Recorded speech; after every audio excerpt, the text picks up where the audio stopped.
창세기 17장. 아브라함이 99세가 되었을 때 주께서 아브라함에게 나타나 말씀하셨다. 나는 전능한 하나님이다. 너는 내 앞에서 흠없이 살아가도록 하라.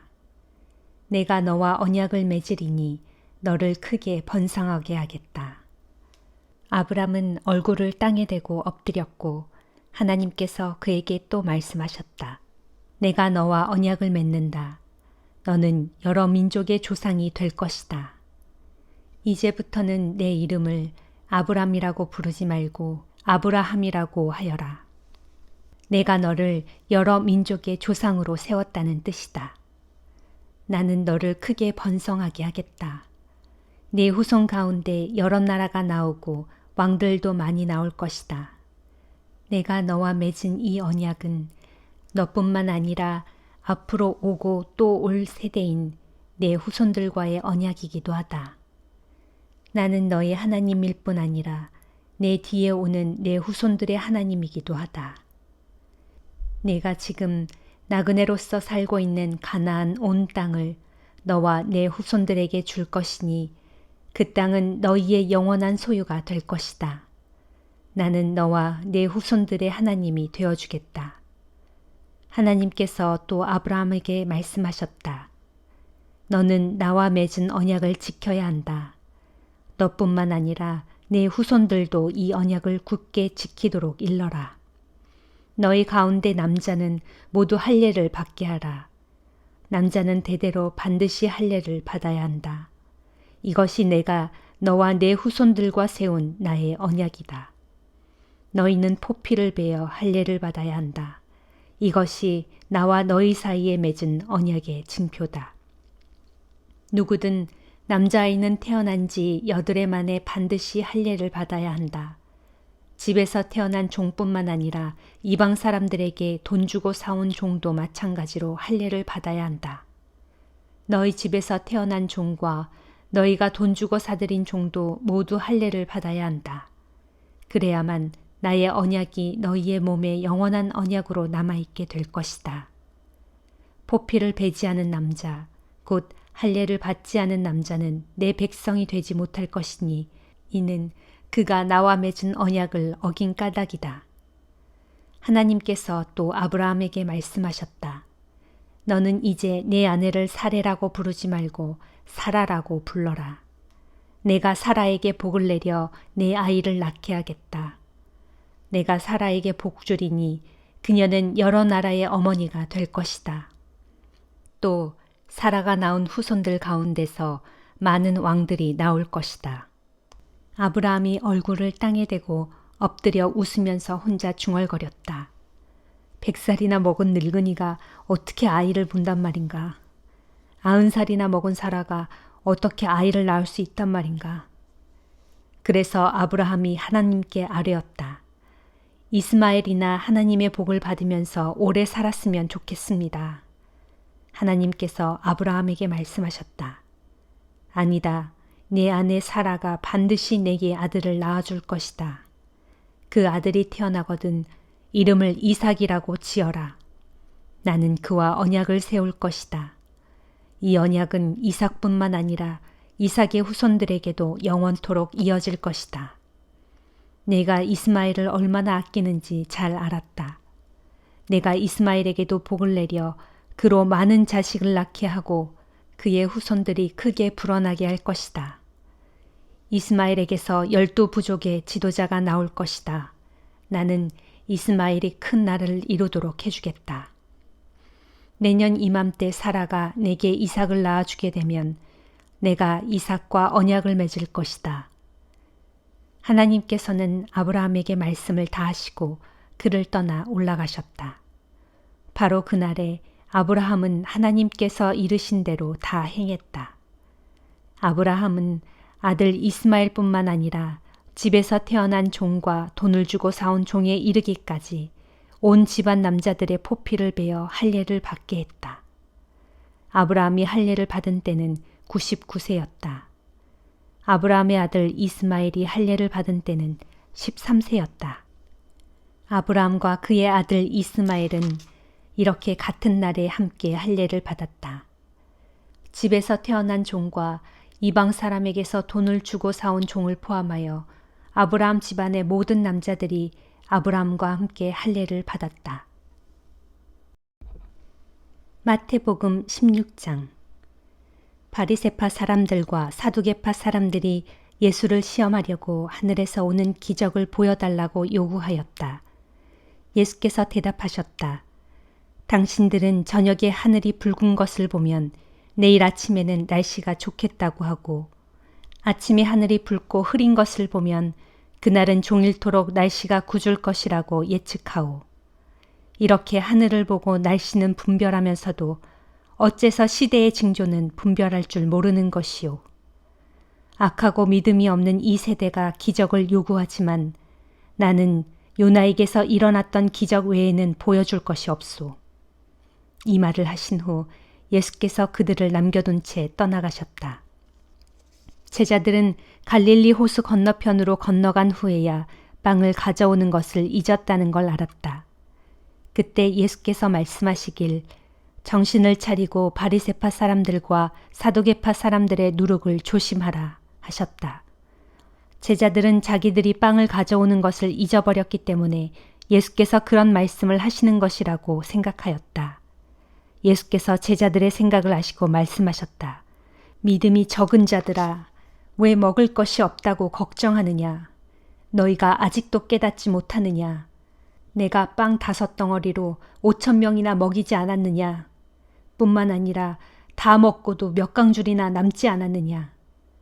또 내가 4,000명을 먹였을 때도 다 배불리 먹고도 얼마나 남았는지 기억하지 못하느냐? 그런데도 내가 먹을 것에 대해 말하였다고 생각하느냐? 다시 말하지만 바리새파 사람들과 사두개파 사람들의 누룩을 조심하여라. 그제야 제자들은 예수께서 말씀하신 누룩이 바리새파와 사두개파 사람들의 잘못된 가르침을 뜻한다는 것을 깨달았다. 가이사랴 빌립보 지방에 이르렀을 때 예수께서 제자들에게 물으셨다. 사람들이 인자를 누구라고 하더냐? 제자들이 대답하였다. 어떤 사람들은 세례 요한이라 하고 어떤 사람들은 엘리야라 하고 또 어떤 사람들은 예레미야나 예언자 중에 한 분이라고 합니다. 그러면 너희는 나를 누구라고 생각하느냐? 예수께서 다시 제자들에게 물으시자 시몬 베드로가 대답하였다. 주님은 그리스도이시며 살아계신 하나님의 아들이십니다. 예수께서 말씀하셨다. 요나의 아들 시몬아, 내가 참으로 복되구나. 내가 그렇게 말한 것은 사람의 생각에서 비롯된 것이 아니라 하늘에 계신 내 아버지께서 너에게 알려주신 것이다. 내가 네게 말한다. 너는 베드로다. 내가 이 반석 위에 내 교회를 세우리니 어떤 죽음의 세력도 그것을 이기지 못할 것이다. 내가 하늘나라의 열쇠를 너에게 주겠다. 무엇이든 내가 땅에서 매면 하늘에서도 매일 것이고 내가 땅에서 풀면 하늘에서도 풀릴 것이다.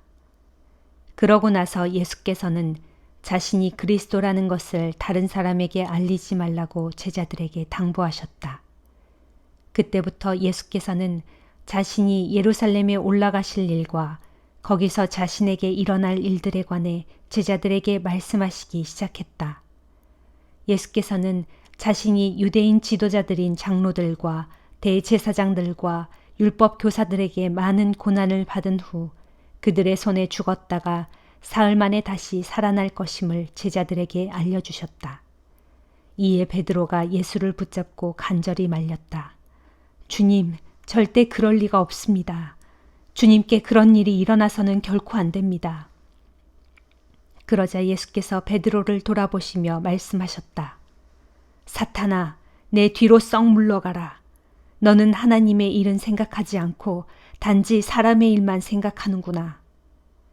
그런 다음 예수께서 제자들에게 말씀하셨다. 누구든지 나를 따르려거든 자기를 버리고 자기 십자가를 져야 한다. 누구든지 자기 목숨을 보존하려는 사람은 그 목숨을 잃을 것이요. 나를 위해 자기 목숨을 버리는 사람은 그 목숨을 얻을 것이다. 온 세상을 다 얻는다고 해도 자기 목숨을 잃어버리면 무슨 소용이 있겠느냐. 목숨의 가치를 무엇과 비교할 수 있겠느냐. 장차 인자가 아버지의 영광에 둘러싸여 자기 천사들을 거느리고 올 터인데 그때 인자는 각 사람이 행한 대로 갚아줄 것이다. 내가 진정으로 너희에게 말한다. 여기 서 있는 사람들 중에는 죽기 전에 인자가 자기 나라의 왕으로 오는 것을 볼 사람도 있을 것이다. 느헤미야 6장. 예루살렘 성벽이 재건되어 이제는 무너진 곳이 하나도 없게 되었다. 하지만 아직까지 성문에 문짝을 달지 못하고 있을 당시 우리의 대적들인 산발락과 도비아와 아라비아 사람 게셈과 그 밖의 사람들이 그 소식을 전해 들었다. 그때 산발락과 게셈이 내게 사람을 보내어 이렇게 전했다. 오시오, 우리가 오노 평야의 한 마을에서 서로 만나 이야기해 봅시다. 하지만 그들의 이런 초청은 나를 외딴 곳으로 유인하여 몰래 해치려는 수작이었다. 그래서 나는 그들에게 사절단을 보내어 이렇게 전했다. 나는 지금 한창 크고 중요한 공사를 진행하고 있어서 여기를 잠시라도 떠날 수가 없소. 어찌 일손을 놓고 당신들을 만나러 내려갈 수 있겠소. 그들은 4번씩이나 똑같은 전가를 나에게 보내왔고 그럴 때마다 나 역시 그들에게 똑같은 말로 대답했다. 마침내 산발랏은 5번째로 자신의 신복을 시켜 똑같은 메시지를 내게 보내왔다. 그런데 이번에는 봉하지 않은 채로 편지를 내게 보냈다. 그 편지에는 이렇게 적혀 있었다. 당신과 유다 사람들은 지금 반역을 꾀하고 있고 그런 연유로 성벽을 쌓아 올리고 있다는 소문이 온 세상에 널리 퍼졌소. 게셈도 그 소문이 사실이라고 나에게 확인해 주었소.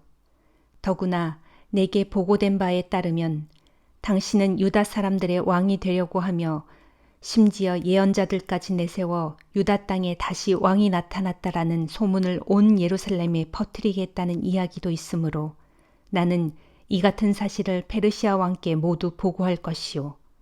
그러니 이 문제에 대해 우리가 직접 만나서 상의하도록 합시다. 하지만 나는 산발랏에게 이런 답변을 보냈다. 당신이 편지에 쓴 내용은 모두 거짓이오. 실제로는 전혀 근거가 없는 이야기들로 모두 당신의 머릿속에서 나온 모함일 뿐이오. 이렇게 그들은 우리와 싸우려고 온갖 시도를 다했다. 그렇게 하면 우리가 겁을 먹고 사기를 잃어 공사를 중단할 것으로 생각한 것이다. 하지만 나는 하나님께 이렇게 기도했다. 하나님, 제 손을 붙들어 주셔서 저로 강하게 하소서. 어느 날 나는 무헤다벨의 손자요 들라야의 아들인 예언자 스마야를 만나러 그의 집으로 찾아갔다. 그가 갑자기 문밖 출입을 전혀 하지 않고 있었기 때문이었다. 나를 보더니 그가 내게 말했다. 총독님, 우리가 얼른 하나님의 성전으로 들어갑시다. 성전 안에 성소로 들어가 성소 출입문을 걸어 잠그고 있읍시다. 오늘 밤 그자들이 사람들을 보내 반드시 총독님을 살해하려 할 것입니다. 그러나 나는 스마야에게 이렇게 대답했다. 내가 왜 그들을 피해 도망을 가야 한단 말입니까? 나 같은 사람이 목숨을 구하겠답시고 감히 하나님의 성전 안으로 들어갈 수는 없는 노릇입니다. 나는 가지 않겠소. 그 순간 나는 스마야가 하나님의 영을 받고 말하는 것이 아니라는 것을 깨달았다. 사실 그때에 그는 도비아와 산발랏에게 매수되어 나에 대해 그렇게 거짓을 예언한 것이다. 나의 대적들은 스마야를 매수하여 그를 통해 나에게 겁을 주어 나로 성전의 규범을 위반하는 죄를 짓게 함으로써 그 일을 빌미삼아 나를 협박하고 비방하려고 계략을 꾸민 것이다. 그래서 나는 이렇게 기도했다. 나의 하나님, 도비아와 산발랏이 제게 한 악한 소행들을 기억하소서. 또한 여자 예언자 노아디아와 그 밖에 다른 예언자들이 나를 협박했던 사실도 기억하소서. 마침내 예루살렘 성벽의 재건 공사가 마무리되었다. 때는 공사를 시작한 지 52일 만인 엘룰월 25일이었다. 이 소식을 듣고 우리의 대적들과 사방의 여러 족속들이 크게 놀라고 두려워했다. 그들은 이 공사가 하나님의 기적적인 도움으로 이루어진 것임을 깨닫고는 모두 기가 꺾이고 절망감에 휩싸였다. 그 무렵 유다의 유지들은 도비아에게 자주 편지를 보냈고 도비아도 그들에게 자주 답장을 하곤 하였다. 도비아는 아라의 아들인 스가냐의 사위인데다 도비아의 아들인 여호하난도 베레기야의 아들인 무술람의 사위였으므로 유다의 유지들 가운데는 도비아와 동맹을 맺고 사귀는 자들이 많았다. 그래서 그들은 내 앞에서 서슴없이 도비아의 선한 행실과 공로를 계속 칭찬했고 내가 한 말도 곧장 도비아에게 일러 바치곤 했다. 사정이 이러했기에 도비아는 계속해서 나에게 편지를 보내 수시로 나를 협박하였다. 사도행전 16장. 바울은 더베에 들렀다가 루스드라로 갔는데 거기에서 디모데라는 제자를 만났다. 그의 어머니는 유대인으로서 믿는 자였고 그의 아버지는 헬라인이었다. 디모데는 루스드라와 이고니온에 사는 형제들에게 칭찬받는 사람이었다.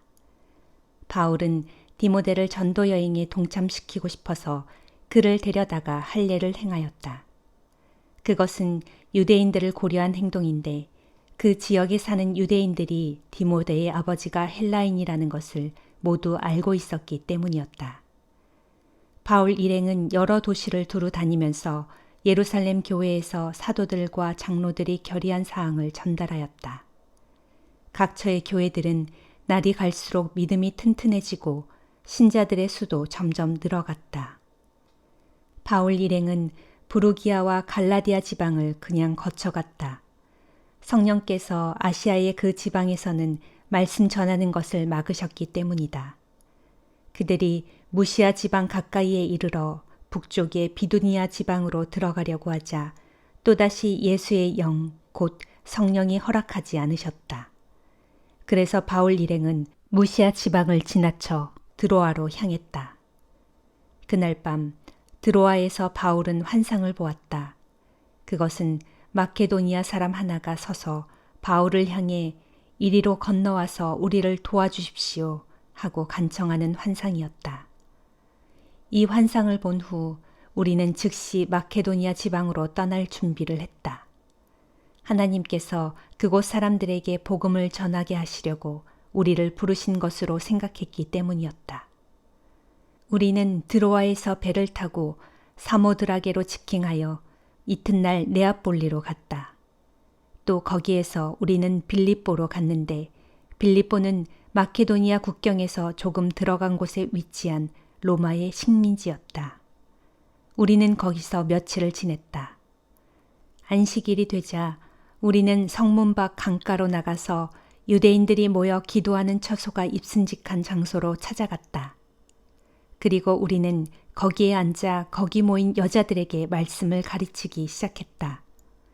모인 여자들 가운데 두아디라 출신의 자색 옷감 장수 루디아라는 여인이 있었다. 그 여인은 오래전부터 하나님을 예배해 오고 있었다.